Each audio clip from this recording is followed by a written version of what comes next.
చైత్ర అమావాస్య రోజు కొన్ని పరిహారాలు పాటించడం వల్ల లక్ష్మీదేవి అనుగ్రహం లభిస్తుంది. అలాగే ఏలినాటి శని, అర్ధాష్టమ శని నుంచి విముక్తి కలుగుతుంది.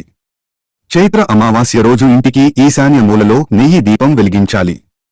సూర్యోదయం నుంచి సూర్యాస్తమయం వరకు ఈ దీపం ఆరిపోకుండా చూసుకోవాలి. లక్ష్మీదేవి అనుగ్రహం పొందేందుకు ఉదయాన్నే రావి చెట్టుకు నీరు సమర్పించండి. సాయంత్రం రావి చెట్టు కింద నువ్వుల నూనెతో దీపం వెలిగించి పరిక్రమం చేయాలి.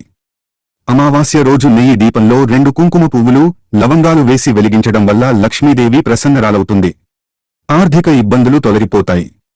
మీ ఆర్థిక పరిస్థితులను బలోపేతం చేసుకునేందుకు ఈ రోజు తులసిమాలతో గాయత్రీ మంత్రాన్ని 108 సార్లు పఠించాలి. మీ ఇంట్లోని ప్రతికూలతను తరిమికొట్టేందుకు ఇల్లు తుడిచేటప్పుడు నీటిలో ఉప్పు వేసి శుభ్రం చేయాలి. ఇలా చేయడం వల్ల ఇంట్లోని నెగటివ్ ఎనర్జీ తొలగిపోతుంది. అమావాస్య రోజు ఆవులను సేవించడం వల్ల ఇంట్లో సుఖశాంతులు నెలకొంటాయి. ఈ రోజు మర్చిపోయి కూడా జంతువులను హింసించడం, వాటికి ఆహారం పెట్టకుండా ఉండటం వంటివి చేయకూడదు. శని ప్రభావం తగ్గించుకునేందుకు చైత్ర అమావాస్య రోజు కొన్ని చర్యలు తీసుకోవడం వల్ల ఏలినాటి శని, అర్ధాష్టమ శని ప్రభావాలు కూడా తొలగించుకోవచ్చు. ఈ ఏడాది కర్కాటకం, వృశ్చికం, మకరం, కుంభం, మీన రాశుల వారిపై శని, సతీ, దయ్య చెడు ప్రభావం చూపుతాయని జ్యోతిష్య శాస్త్రం చెబుతోంది. వాటి నుంచి బయటపడేందుకు చైత్ర అమావాస్య నాడు కొన్ని చర్యలు తీసుకోవడం వల్ల ఈ దుష్ప్రభావాలను తగ్గించవచ్చు.